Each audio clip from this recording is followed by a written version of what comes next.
Thank you very much for joining the SOLIDWORKS Premium FEA and Simulation webinar.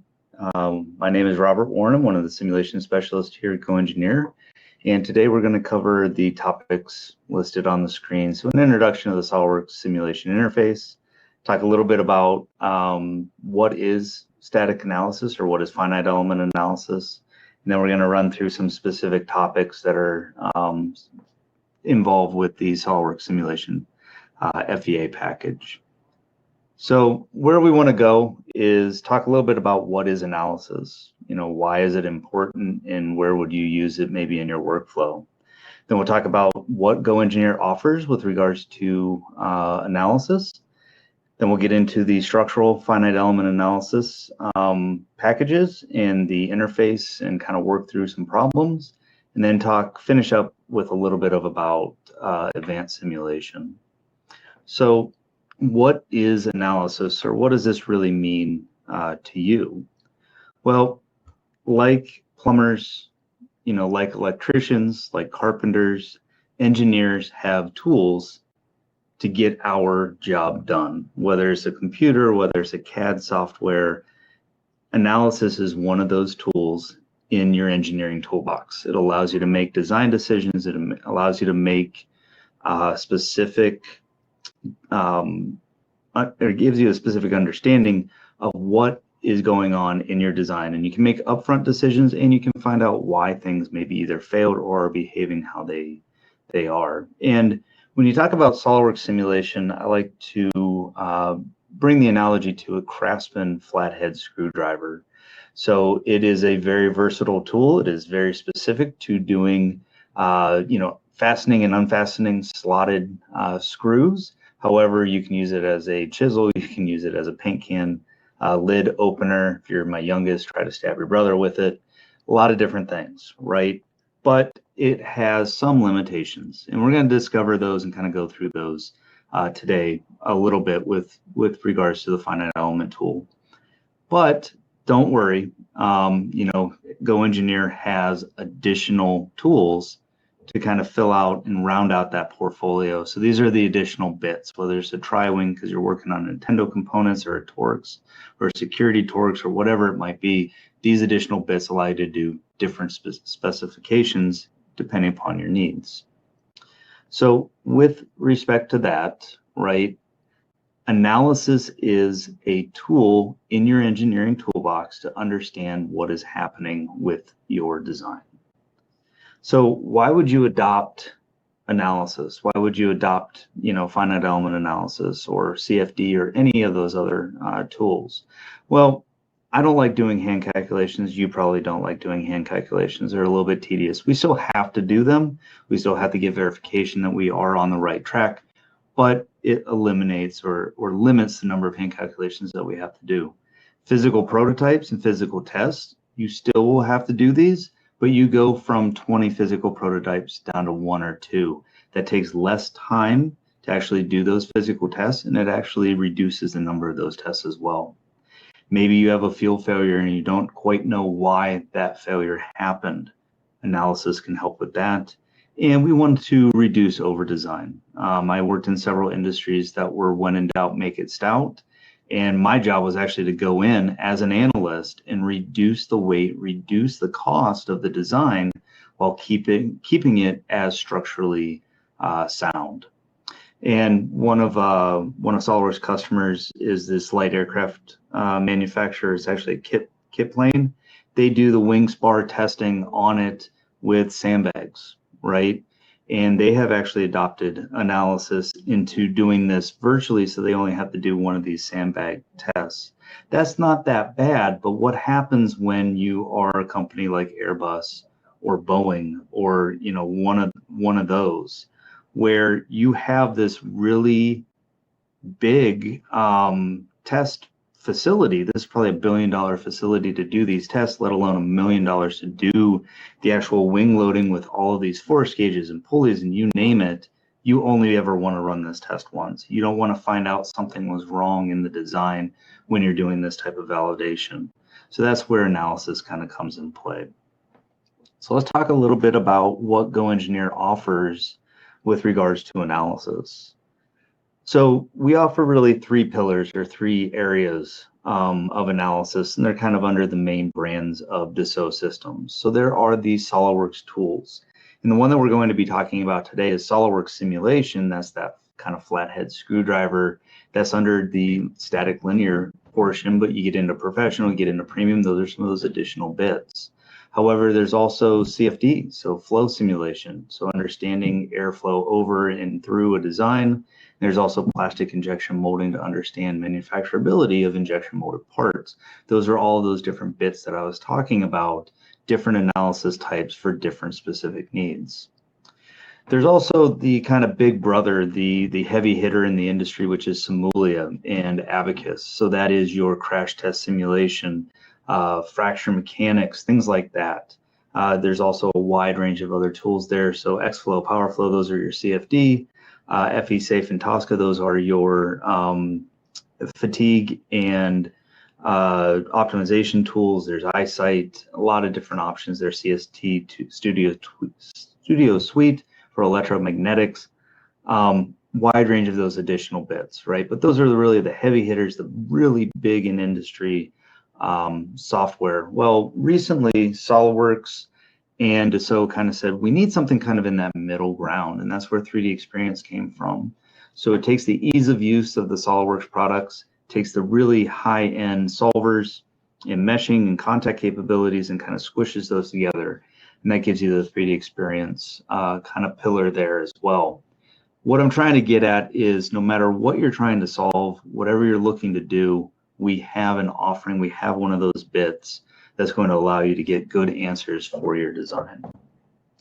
So let's talk about structural finite element analysis, and let's talk about specifically SOLIDWORKS simulation. So when I say what is finite element analysis, what does that really kind of bring up, or what does that indicate to you? Well, to me, it is taking a continuous problem, this cantilever beam where it's fixed on one end, force on the other. We're discretizing it. We're breaking it into elements, hence finite element. And we're solving for partial differential equations across all of these elements to give out displacement, strain, and stress. And they're in that order specifically because displacement is what any finite element solver is solving for first. Back calculating strain and then back calculating stress.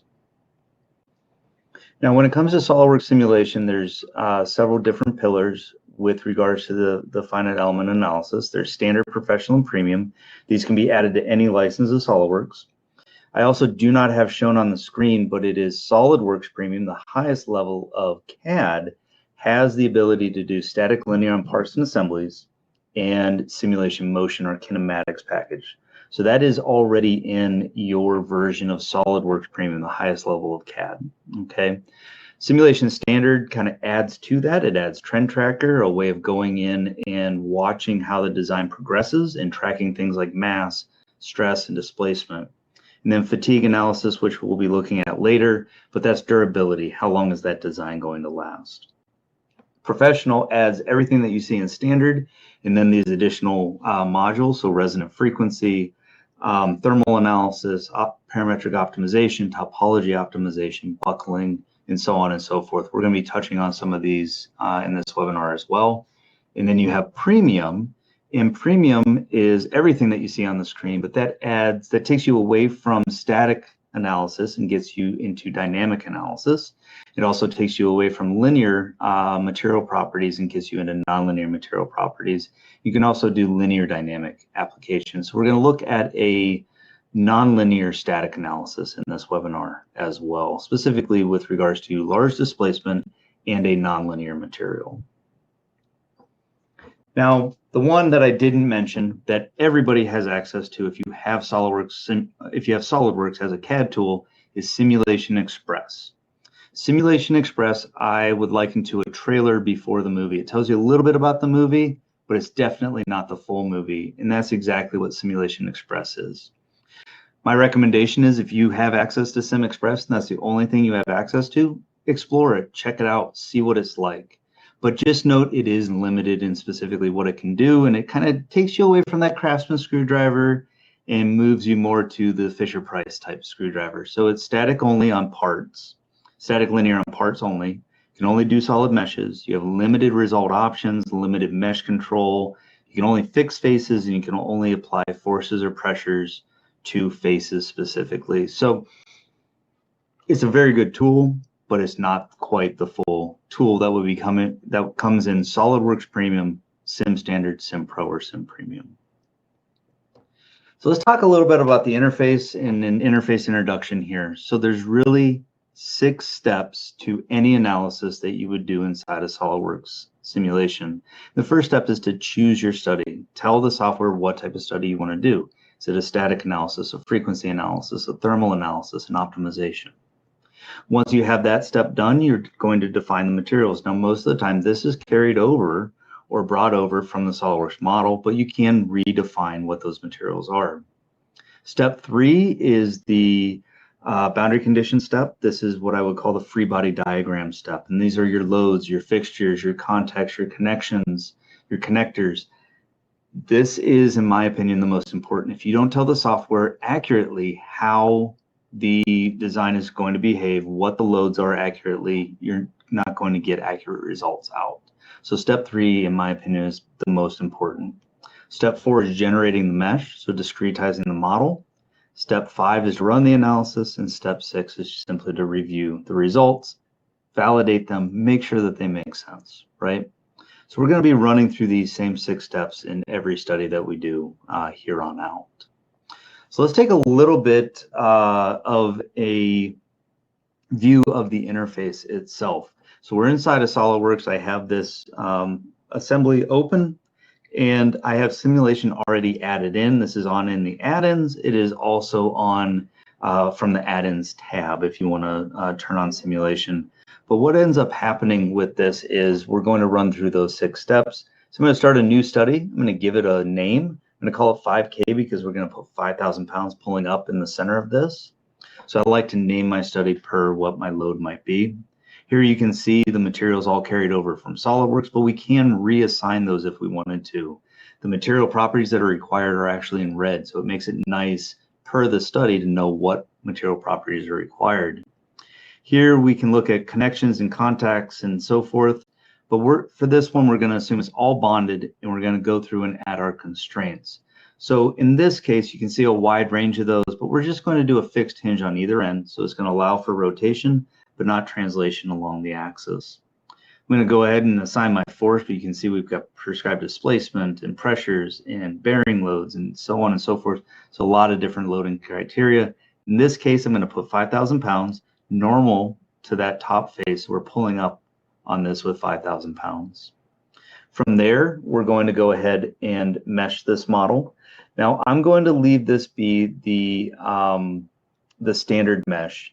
But what you need to know is we have multiple meshing capabilities, curvature and blended curvature, as well as standard. And then we also have mesh control where we can refine the mesh specifically in given areas. And then we also do have adaptive meshing as well for convergence.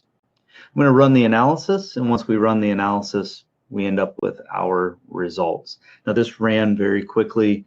And with this, right, we're going to kind of look through the results and what is being displayed, but a couple things that come to mind right off the bat.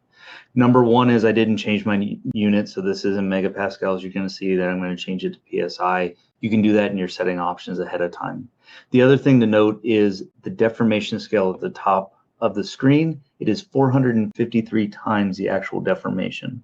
So 5,000 pounds is not bending the heck out of this. It's actually a lot less, but I do like this automatically being defined as higher and not one-to-one because it allows us to actually animate the plot and just make sure that the results make sense. So if I animate this here, we can see that the force is moving up. We're actually bending this as appropriately, and my pins are actually rotating, right? They're not sliding along the axis, but they are rotating, so they are hinged appropriately. I'm going to edit that plot. Switch it to PSI. I'm also going to change it to a true scale. And this is the actual one-to-one output. I can go in with my probe tool. I can pick up different nodal points to understand what are my stresses in given areas. We can save this out to Excel if we wanted to, or I can go in and I can pick specific faces and see all the nodes that are located on that face as well. We also get the root mean square, the sum, the min, average values as well. We can also do section clipping. Now, section clipping I usually say is like an MRI into your model, right? Strain gauges tell you what's happening on the surface. Section clipping allows us to see how far that stress is penetrating into the arms. We can also do ISO clipping, and ISO clipping allows us to hone in on areas above a certain value. And in this case, I said 6,000 PSI. I want to see everything that is above that. From there, we can look at displacement, and displacement is going to be very similar to stress. And in this case, I'm going to switch it to inches. I switched it to a true scale. However, I didn't show the plot. I'm going to go ahead and show that now. We can see the resultant displacement, and it's 0.004 inches. So again, we're barely moving this with 5,000 pounds, but it's giving us a good feel. Now I'm going to define a new plot, and that new plot is going to be factor of safety. And we're going to look at the factor of safety distribution. Now I'm going to take my upper bound, and I'm going to clip that at 10. So anything 10 and above is going to be blue. Anything below that, right? So our lowest factor of safety, which is comparing my highest stress to my yield of the material, is 3.2. Typically, a factor of safety of 1 means it's almost a one-time use application. You're going to be yielding pretty much almost right away. Factor of safety of 2 or better is usually what most people design to. Now I'm looking at a design insight plot. Now what this is anywhere that is blue in the model is where that structure is taking up the energy of the 5,000 pound load. So what I'm seeing is anywhere that is transparent, those are areas that I can start removing weight out of the design. Now, a design insight plot is not something that is covered too much in training. It's something that I like to highlight and showcase because, like I said, a couple of jobs that I was in, I was there to take weight out of the system. This allowed me to understand where I could do that and where I could do that safely. So to me, it's a very important plot. All right, so that was the interface introduction. We went through those same 6 steps, right? Let's go ahead and do a design change. So one of the nice things about SOLIDWORKS Simulation is because you're inside the SOLIDWORKS interface, you can leverage configurations. You can also copy and paste different items from one study to another, or simply copy an entire study, and that's what we're going to do. Here. So what you're going to see is I'm going to go down to my 5K study. I'm going to right click and say copy study. And in the interface here, I'm going to switch to a different configuration once I name this. I'm going to name it 5K WR. So WR is weight reduction. It's just nomenclature I use. So we're going to switch to the WR configuration. Now I kind of cheated. I already had this made, but if you make the configuration on the fly, you can switch to it, right? So I activated the configuration. Everything carried over, my materials, my fixtures, my loads. I do have to remesh and I do have to rerun, and that's because the geometry changed. So you can see I've got large holes through those fixturing pins. That was to reduce the weight of the design. So you can see we're still at a factor of safety of 3.2. The design insight plot looks almost identical. We made a good decision in changing the design specifically for this load. So it's that quick, that easy if you have the design change already created as a configuration to go in and copy the study and rerun it. All right. So with that being said, let's just kind of look at the mass properties. So this is a rather large design. So before the cut, I'm at 36 pounds. And if I switch to the one with the weight reduction in it, and I do the mass properties again, we roughly shaved off about 10 pounds out of this design. We're at 26 now instead of 36. So I'd say we're reducing the weight of the design, we're reducing the material costs, we're reducing shipping costs, we're reducing the fatigue of holding this up and trying to install it on the machinery. We're better all the way around with this design change, and simulation let us understand that right up front. So let's talk a little bit about maybe the next step, and this is now getting into Simulation Professional, which is frequency analysis. So resonant frequency, what we're looking for here is what frequency is the design going to vibrate at naturally? So natural resonance or natural frequency. Best example I have of this, I had an old truck. In the winter, when I would get on the highway right about 3,000 RPM, my dashboard would start vibrating because I was hitting the resonance of that dashboard.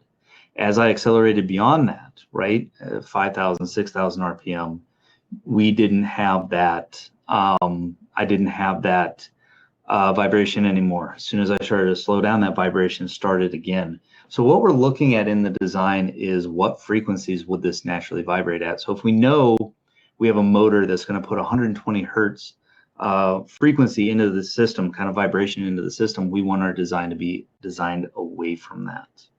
So that's what we're looking for. So here what we're going to do is we're going to switch to a resonant frequency analysis. So again, we're picking resonant frequency to start with. I'm going to go into the study properties. I'm going to tell it that I want to see the first 10 natural frequencies, but we could look for frequencies around a specific shift if we wanted to. The outputs are going to be, so I use my fixturing. I didn't assign my force. And the reason I didn't assign my force is that will skew the results because it will either stiffen or loosen the system, right? So think of a guitar string, how it changes the pitch as you tighten it or you loosen it. But the results that it gives us are relative deformation shapes. So how is the design going to vibrate? So in this case, this is mode shape force at 1,497 hertz, and it's going to be that motion of vibration. We can see that my lowest resonant frequency is 697 hertz. Let's say that the motor on this design puts in 349 hertz. We're well above that as far as our first natural frequency. We know that this will not shake itself apart based on that vibration being introduced into the system. So that's a resonant frequency analysis. The other one that we're going to look at is drop test. Now this again is part of professional as well, but I drop everything. I'm very clumsy when it comes to that. My mouse gets dropped like 5 times a day. I've dropped my phone numerous times. Just what happens.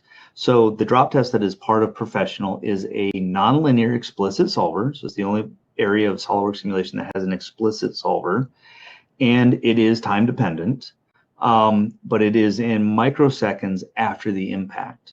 Now note with this, we're going to give the design a height above the ground. We're going to specify the rigidity of the target, and we are dropping an object onto a target and understanding the stress in the object that we dropped. We are not dropping an object on another one. That would be in the nonlinear portion of Sim Premium, or even better yet, 3D Experience or Abacus. But this is the drop test. So what I did was I said we have a certain height above the ground that we're dropping this from. I made the target rigid, so that's defined by a plane. And here we can see that stress build. You could actually see that pin squish down and then relieve itself as a, pop back up. This is a one-to-one deformation that we're seeing here. So as we drop this really large steel component onto concrete, we would expect deformation like that, and then it to spring back and kind of shake its way through, through that design. So it's a very cool output. It allows you to understand a very dynamic response of your system for something like a drop test.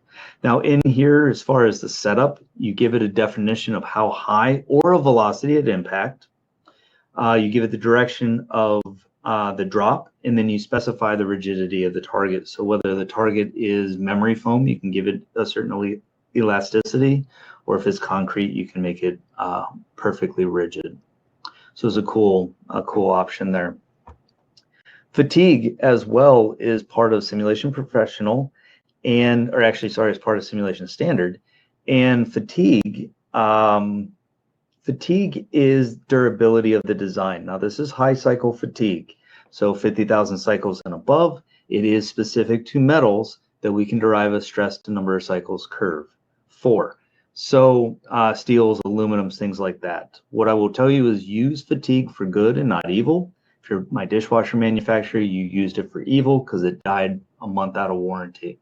So use it for good. But this allows you to understand how long is the design going to last, and are we within the warranty claims that we have for it or want to have for our design.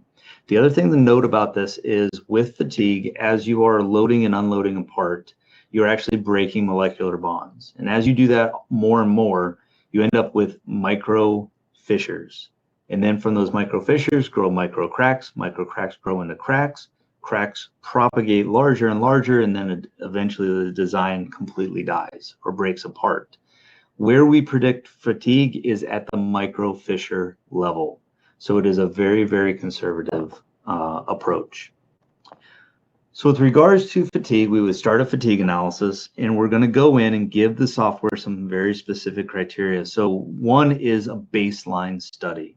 So I'm going to tell it to use the 5K WR study as my loading condition. We're going to specify how many cycles there are and a stress to number of cycles curve. So a couple things with this is we're going to go in and we're going to derive the SN curve based on an ASME standard in the elastic modulus. You can also get that data from Atlas of Fatigue curves. Here we're at 500,000 cycles. I did fully reversed, which means we're going to pull up and push down at 50,000 cycles. And from there we get our results. Now, my damage percentage is 84%. What that means, and it is in the high stress area, which we would expect, what that means is I should exceed my 500,000 cycles. And actually we see it here, it's 500,993,909, so roughly 600,000. So if we warranted this for, let's say, 5 years, and we said, okay, 500,000 cycles is 5 years, we're probably going to get 6 years out of this design at the micro fissure level. Even further on down the road, so it's probably going to last 8-9 years. Customer is going to be happy, but it's still going to eventually break to a point where they have to replace it. So we still have that kind of recurring revenue of replacing the component as well. Now I did fully reversed. We can do zero-based loading as well, where you pull up and then you just leave off back to zero, or we can do something called a loading ratio where you pull up, but you only leave off 50%. So that would be pulling up with 5,000 pounds, but only leaving off to 2,500. So half of that. So we have all those different options. We can also take a random vibration curve if you have simulation premium, and we can do that history data over and over and over as your fatigue cycle as well. So let's talk a little bit about parametric optimization. And parametric optimization allows us to leverage the data that we have built into our model. Now, what that means is your dimensions, your fixturing, your mates, your relationships, everything that you build into the model, so that as you make changes, it updates appropriately. We can leverage in an optimization study. So here I have a couple things listed for the optimization. I have the thickness of the arm, and I have the radius, the large radius that's on it. And we're going to vary that within a series of dimensions. And then I have some constraints, and I want my stress to be below 26,000 PSI.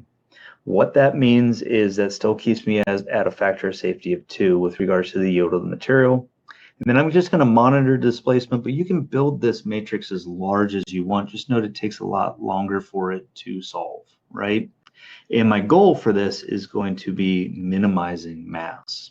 So what you're going to see here is I have 1 inch thickness for my original thickness of the arm. I have 3 inches for my large radius. And you can see underneath there in the variables, those are the ranges that I want to vary this with. Again, 25,000 PSI for the stress to stay below, and then I want to minimize mass on this guy. So with regards to that, once we run this, and I'll let this run in real time here, you're going to see a couple things. You're going to see the dimensions change. You're going to see the model actually update. What happens is this remeshes behind the scenes, reruns the study to give us those outputs. Now, anything that shows up in these gray columns is a viable option. It's something we could have come up with and saw that it passed. Anything that shows up in the salmon color failed, and it failed due to one of your constraints. In this case, my only constraint was stress, so I went above the 25,000 PSI. So again, anything in gray is a viable option. Anything that shows up in that salmon color, it's not going to pass muster. And once it finishes here, it finds what is optimal and spits that out in the optimal column for us. Now we can move, in between any of these. We can see the stress results on any of these, but it allows us to understand and have the software kind of hone in on an optimal result for us. So if we look here, right, we can see our stress under optimal. We're at 23,000. We were trying to stay below 25,000. And as I move through these, we can see that what the maximum stress level is, right? You can see the geometry change. We can also see then the displacement as well if we had the displacement plot turned on. This is a tool that I used to great success when I was in industry, taking weight out of systems, right? Changing dimensions here and there to reduce weight, but keep my strength as high as possible within the limits that I specified for optimization. So it's a very, very powerful tool. All right, let's shift gears out of Sim Standard and Sim Professional, and we're going to move into large displacement, which is Simulation Premium. So this is going to be a nonlinear static analysis. But what I have is this kind of half of a handle. We're going to fixture it at the top. We're going to put a force on the bottom of it as though, like, let's say it broke, right? We're actually going to hang 180 pounds on this. And what I want to see is there going to be permanent deformation? And if there is, what is the residual stress and what is the residual strain and deformed shape after we leave off of the load? So that's what we're going to be doing with this guy. So I have a nonlinear static study started. Let's take a look at the material here. So under new study, you can see we've got nonlinear, then I've got nonlinear static. I also have nonlinear dynamic. We're not putting this on as a transient load, like a really quick load or a long duration load. We simply want to just apply the load and see what the deformation is going to be. You can see I'm using a nylon 66 for this material. You can also see I'm using plasticity von Mises, but there's a wide range of nonlinear material options, mathematical options. And what you're going to see here is I actually have a true stress strain curve. So when I do go beyond yield, it doesn't just follow that slope. It's actually going to take us out into the plasticity region. When we leave off, that will come back and give us some residual stress and some residual strain. So I've got a roller slider on this indicating, hey, we've got another piece of geometry on the other side of here, right? And then what we're going to do is we're going to fix just the top. So in that hole and kind of where this would be attached to some other component, we're fully fixing that. We're saying they can't move, right? And then from there, we're going to assign our force, and that force is going to be on that bottom face that we're going to pull down. So if I edit the definition there, we can see we're pushing normal to that face. One of the things that's cool about nonlinear is that force is going to update as this bends. It's going to stay normal to the face rather than normal to the direction. And what I'm doing is I'm saying step 0, no load. At step 0.5, 100% load. And at step 1, 0 load. So we're taking the load, putting the load on, and then taking the load off of the design. If we look, we can see that I'm actually using, in this case, a draft quality mesh. So there's no mid-side nodes. However, we could do a high quality with this. I just want to show that capability. And we're going to go ahead and look at the properties of the study. Now, the properties of the study, this is where you kind of get into the nuts and bolts behind the scenes, but I'm using something called Intel Direct Sparse Solver, which means that it solves for equilibrium at every time step. So it's specifically solving out for displacement as it goes through. It's not an iterative solver, it's a direct solver.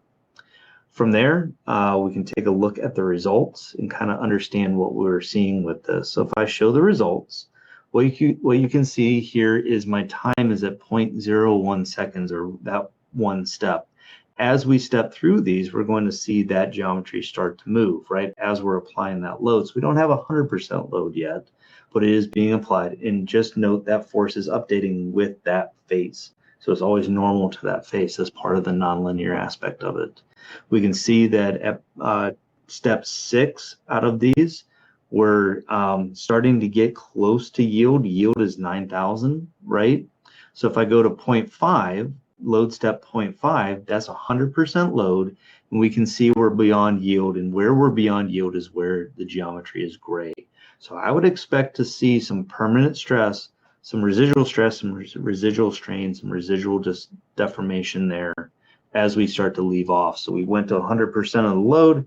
Now we're leaving off of that load, and we're going to see at that last time step or that last increment step of 1, we're going to have some residual stress and some residual strain. You can see it didn't come all the way back, and we have stress still in that area. It's not at yield, right, because we left off of that load, but it is definitely still there.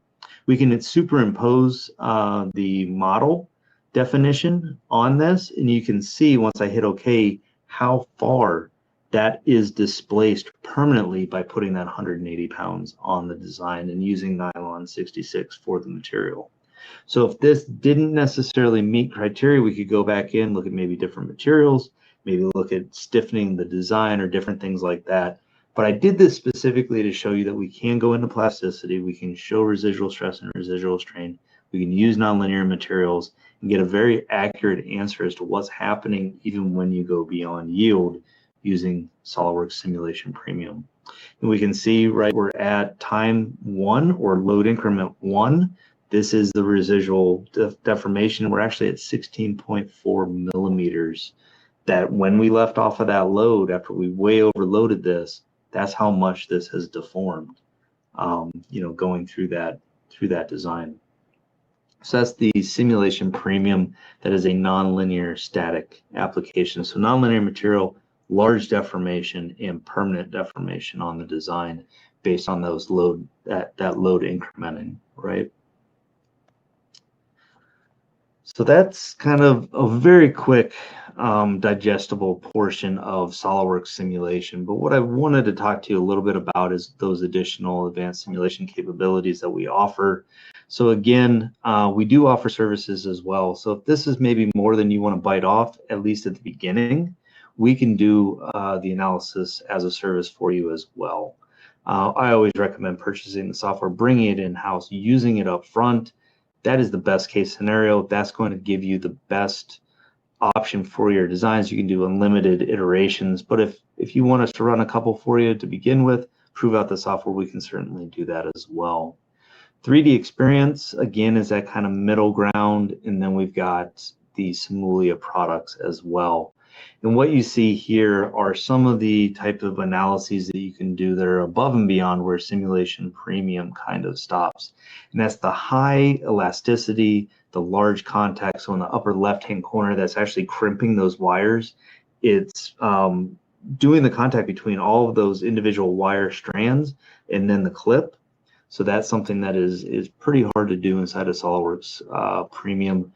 The high nonlinearity of crushing that gasket in the upper right, that is something that we could get about there in Sim Premium, but once it nonlinearly buckles like that and then continue to squish it, that's something that you need 3D Experience or Abacus for. Same thing for the fracture mechanics, that bullet kind of going into the ballistics gel and ripping that ballistics gel. That fracture mechanics is something that Abacus and 3D Experience offers. And then just the nonlinear contact of dropping those bottles inside that cardboard container. And then lastly, we can actually add something called spherical particle hydrodynamics, SPH elements, which actually allow us to fill that bottle with water. And as we're squishing it, it becomes incompressible to where the water is. And then you can see it actually flipped over, and then we're squirting the water out as we continue to compress it. So a lot of different things that we can do with respect to kind of the advanced tools. But for me, majority of what I did when I was in industry, SOLIDWORKS Simulation Professional actually was as high as I went. I did use SOLIDWORKS Simulation Premium, but it solved 90% of what I had to do when I was in industry. But what I wanted to kind of do is kind of give you that overall showcase. If you have any questions, please reach out to me. I'm Robert Warren. So rwarren@goengineer.com. Reach out to your account manager. We're happy to show you a demo more specific to what you do. We're happy to talk to you about what you do and what program might specifically fit. So thank you very much for attending, and I really appreciate it. All righty. Thank you, Robert, for the awesome presentation today. If there's any questions, curiosities that you have, feel free to put them into the chat or the Q&A tab now, please. I'm basically here to answer any of the technical questions. Hopefully you enjoyed it. It's always good to see the full capabilities of what SOLIDWORKS Simulation can do, right? If you didn't know, now you know, right? Well, thank you for attending the webinar, Tom. Appreciate it. What do you think of the webinar? Was it worth watching? Did you learn something from it? Go ahead and put that in the chat. Thank you, Tony, for attending. Worth my time. Been a while since okay, good to hear. Good to hear some feedback. Sorry you weren't able to come in any earlier, Larry. But what I saw seemed worth. Okay, good to hear, Larry. We can actually send you the on-demand link. I know that if you go to GoEngineer.com and you kind of search for the on-demand webinars, you should find it there. But we will send it out to everyone that was in the webinar today. Okay, good to see everybody's seeing that. All right, since there's really no other questions, we'll go ahead and wrap this up. So again, thank you everybody for attending the webinar today. So have a good one.